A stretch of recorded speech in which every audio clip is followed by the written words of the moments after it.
Have you ever had a favorite archetype that you don't even bother playing with anymore? You've played every single card in the archetype with as much innovation as you could manage, but there's simply nothing left to do? This is when you go onto the Konami Facebook page and demand for some new support for your theoretical deck that seems to be getting the shaft, right?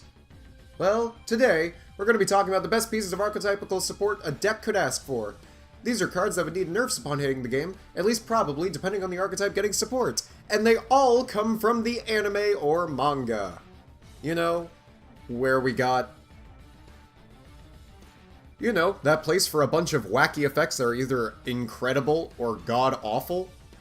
Yeah, we're talking about that now.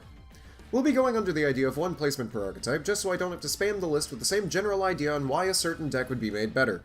I would also like to note that, no, I am not John Moore, in case you guys couldn't tell. But I am still named John, still the same J-O-N spelling, so hopefully that's okay. I am JCD Gotto, basically the person to come to for any question that has to come up from playing with anime cards so much that I did a tournament wholly based around every single character battling it out to see who's the best. Lots of twists and turns in that one, I'll tell you right now. House of Champs was kind enough to let me upload to his channel and spread the good word, and for that, I am quite thankful. I hope that you guys like what you see, as I do have a channel based almost entirely on content like this, so be sure to check out the link in the description if you like what I do. Now that that's out of the way, we can get right into the list.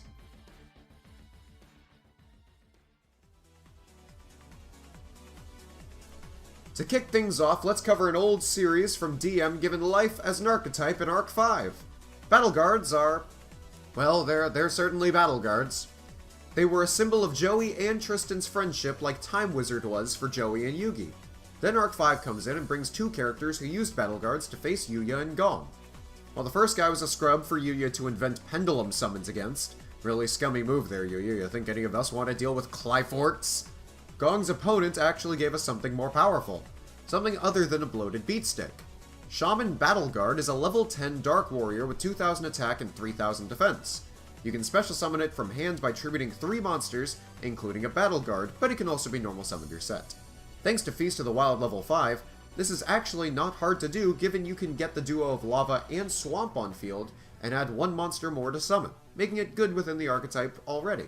This effect, though, is the main selling point here. Once per turn, you can steal an opponent's monster they control on the field, but only one at a time, like the Relinquished Equip effect. But here's what sets it apart from other stealing cards. You don't have to worry if the opponent makes something stronger, for you see, when your opponent summons a monster with more attack than what you stole, you can exchange the 2 monsters. Yeah, it's that nuts. On top of that, it cannot be targeted for attacks while you have the stolen monster. Thanks to that, you can snatch a big boss boy, and if they summon anything stronger, yoink that for the weaker monster. Steal combo pieces, steal bosses, I love it. Even with this crazy effect, there are a few downsides holding it from being much higher on the list. Namely, he can still be popped via effect, and it does not steal monsters with attack equal to, or more attack than your current stolen monster. Meaning that it may actually matter if your opponent summons an alternative dragon when you stole a Blue Eyes, for example. That and the lack of being able to target monsters with targeting protection is his kryptonite, so Borreload makes him a lot less optimal. Lastly, and this is the big one, he still takes 2 tributes to special summon. He's not exactly a mad profiler, but he is still a good amount of work from being summoned at any given time. Circumstantial, yes, but it's a boost that this archetype needs to be at least playable, and certainly to be wacky and fun.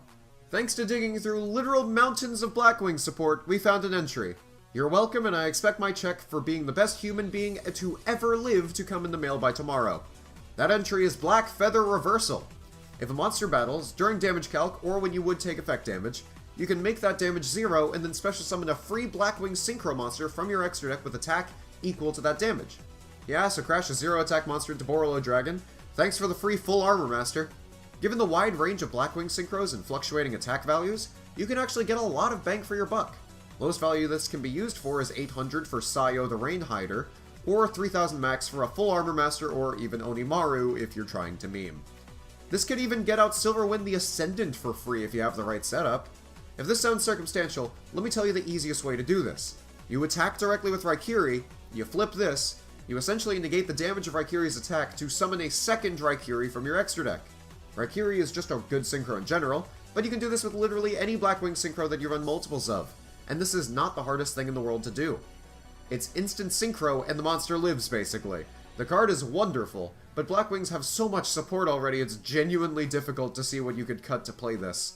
Combine that with the fact that they have not even been rogue for years now, and you have a great card in an archetype that has mostly lost its luster. I love Blackwings, and I want to say this would be enough to bring them into relevancy, but I think it's just enough to make them that much better, but still way below our current meta. I'd love to be proven wrong by this, so Konami, if anyone out there is listening, please print this card. That is my wish list. I already predicted Fortune Fairies and Battle Wasps literally a day before you revealed them, so I assume one of your spies is watching and trying to get ideas. Good! I have good ideas! You don't even have to pay me, just give me Black Feather, probably it will be called Blackwing Reversal! If Duel Links has taught us anything, Yu-Gi-Oh! Games should not have 4,000 life points at the same time as having IRL meta decks like 6 Sams. Stay to your game when, due to the life points, cards such as Secret Pass to the Treasure and Restructure Revolution lead to FTKs and were hit on their own ban list.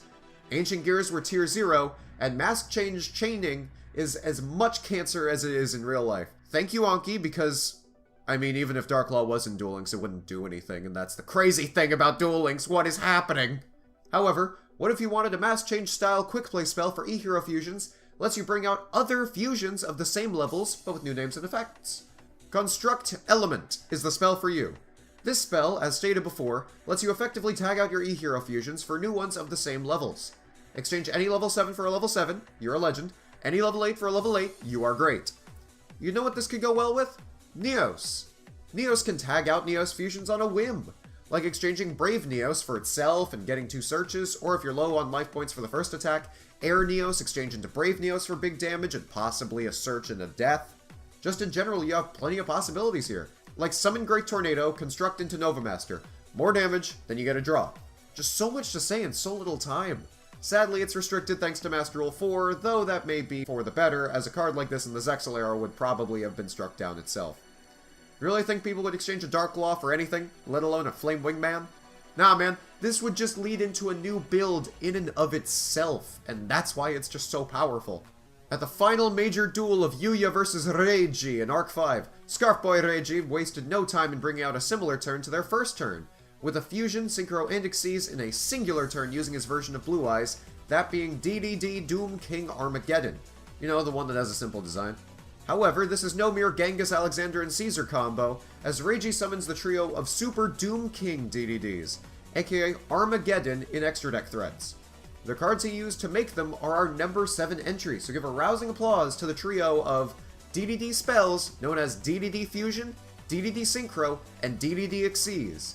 DDD Fusion is a standard poly spell that lets you fuse a DDD monster using monsters from hand or field. However, if the other material is Armageddon, the spell itself will actually become the other material needed. Using this, Reiji was able to make Purplish Armageddon, aka Zork Necrophades, one of the best cards that Bakura has to offer. I mean, at least in lore-wise. DDD Synchro is unique in how it is a spell that lets you Synchro summon like it was a fusion summon, since if you make a DDD Synchro, it lets you use monsters in the hand as well as the field for it. Using this with Armageddon is the real threat, however, as the spell becomes treated as a level 2 tuner. Reiji uses this to make Bright Armageddon, aka Zone as a Fiend.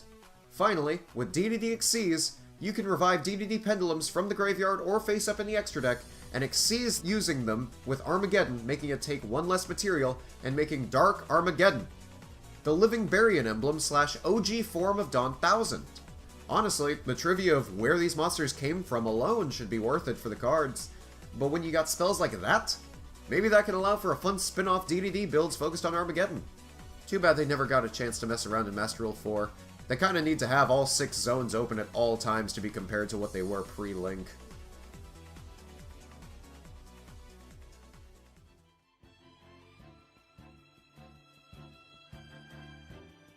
Ever since the Legendary Hero decks were released, Phantom Knights dominated the meta as a stupidly powerful engine thanks to Rusty Bardiche and its interactions with Fogblade and the recently banned Phantom Knights rank-up magic. Side note, if you're wondering how I feel about the current ban list, Rusty Bardiche dodged the ban list harder than Dante ever has, kill this card, please. And put Saryuja to 1. But what if for the final stretch they were given a quick play spell that would basically end the duel immediately and had the same level of BS usage? The Phantom Knights of Round Blaze is a powerful spell that lets you banish 2 Phantom Knights cards from your graveyard in the battle phase to effectively Darkhold the board and end the battle phase. On top of that, it burns each user for how many monsters were popped times 800. So you effectively have a card that can rack up to 4,800 damage max if all 6 slots are filled, on top of ending the battle phase to stop any pushes and advanced boards. On top of that, it uses dead resources like a used up Rusty Bardiche and Shadebriggs. Sadly, it specifically takes the Phantom Knights of cards, so no using Fog Blades as fodder and monsters with effect destruction protection are safe, like co-links with Nightmare Phoenix, but that hardly matters when this is a Dark Hole and a Ring of Destruction simultaneously. It's basically Big Bang Blow, but in an archetype that doesn't just suck. Very easy to activate, in a relevant deck, what more can be asked for? Oh yeah, Rusty Bardiche to be banned, that's all I can ask for all day, every day. Well, we're halfway through the list, so I see many of you are interested in what I have to say, or at least in the idea of talking about anime cards. If this holds true to you, why not like the video and subscribe to the JC Gatto channel? The comments are nice, the community we have on Discord is great, and we have root beer floats. I mean, we will once this mad lad pays me $100. Everyone in the comments section, please tell him to give me my money, as I have made the metaphorical root beer floats and the debt is due. Hopefully you guys like today's tweet, and if you don't, be sure to comment what you'd like instead. Y'all may like my videos a lot, and y'all may click like a lot, but have you ever thought of giving this video 600 likes? We have been tearing that up lately, so I might have to bump that up again if you wonderful people keep liking the video so much. We can do this, and trust me, I'm excited to see it. Thank you all so much for being fans of JC Gatto, and just know that it's an important part of my happiness. Like, subscribe, and enjoy the rest of the list.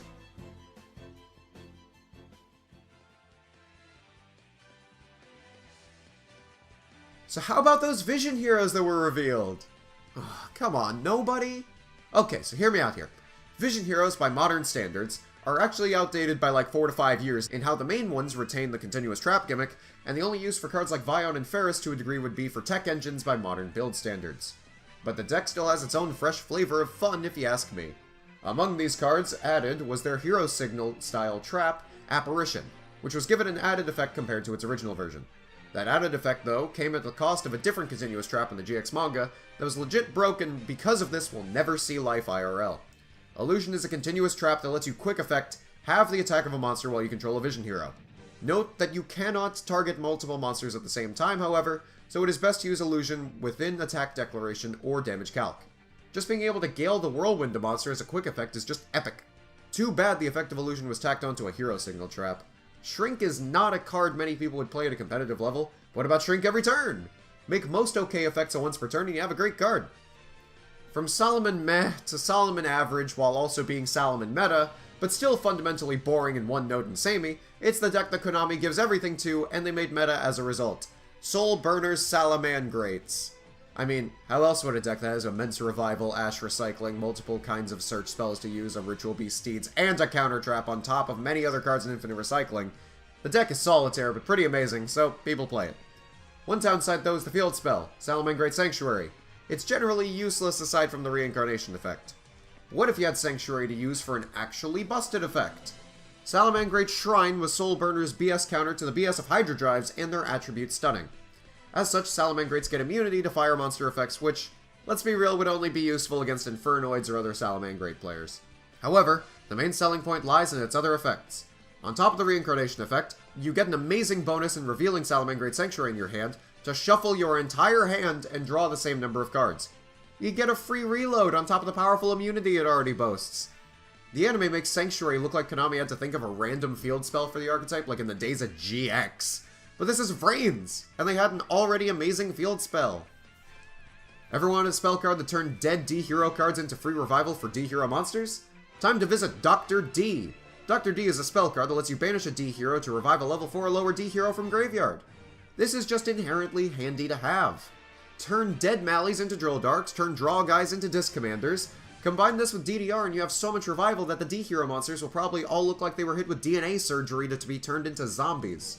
Speaking of which, if you don't mind a tangent, because this card is pretty bare bones but amazing, I want to talk about DNA surgery.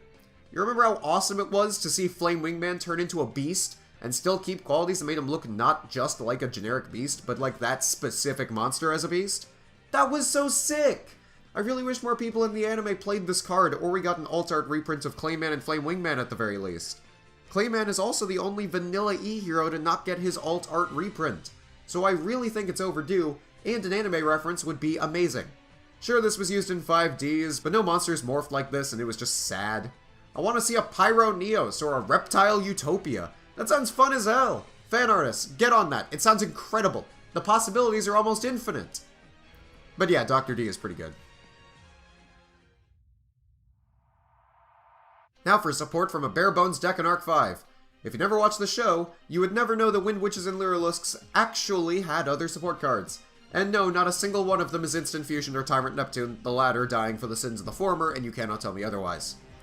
But while Wind Witches kept to various special summons in Revival and just being boring, the little birds went even higher.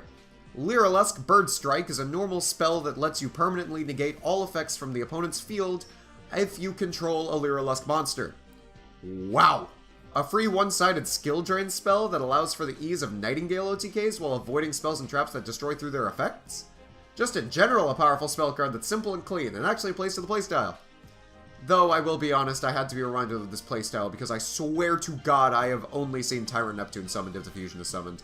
I'm going to be completely honest with you guys here. Number 1 is insane. Like, legitimately insane.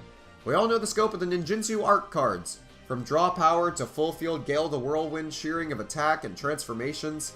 These bevy of traps and spells allow for a fruity mixture of fun and power. The anime definitely gave us plenty to work with for ninja support, but of them, the most broken just has to be Barrier Ninjutsu Art of Gathering Shadows. This continuous trap is legitimately stupid in its design. You can activate it only if you control a ninja, of course. You can pay half your life points to immediately end the opponent's battle phase. Just giving ninjas such a powerful effect given all the IRL support they got over time is incredibly dangerous, as I think this hits a critical mass of weird and great support cards. You can legit make Ninja Hanzo tech engines even more nuts by flipping it and just saying no to their battle phase. The cost isn't even an issue in the end, given its constant halving effect, and the only issue is it dying if you lose a ninja from your field, which is a shame, but hey, Simorg is an archetype, so see where you can take that. This may not be the most powerful, but this is certainly the card that would see play and not base the entire deck around it. It's a good inclusion that may even see print at some point, and it's the most interesting deck on the list to see where builds come from it. And for that, you take the number 1 spot, Gathering Shadows.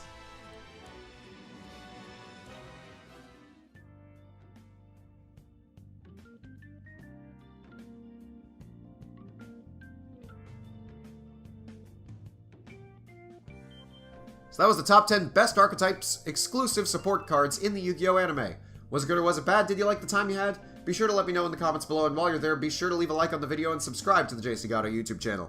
I go live on Twitch sometimes, playing a lot of Yu-Gi-Oh! Games for the sake of making videos, currently playing through Dual Transer, and let me tell you, the end game is yikes from me, dog. Ugh. I also have a Patreon and a Discord, and all of these are linked in the description, so go on ahead and check those out. It really helps this channel grow, and straight up turns this into a full or at least part-time job. Living the dream is the goal here, and you guys are making that not only possible, but an actual reality. Thank you all so much for sticking with me through all these videos, and until next time, JC Gatto, out.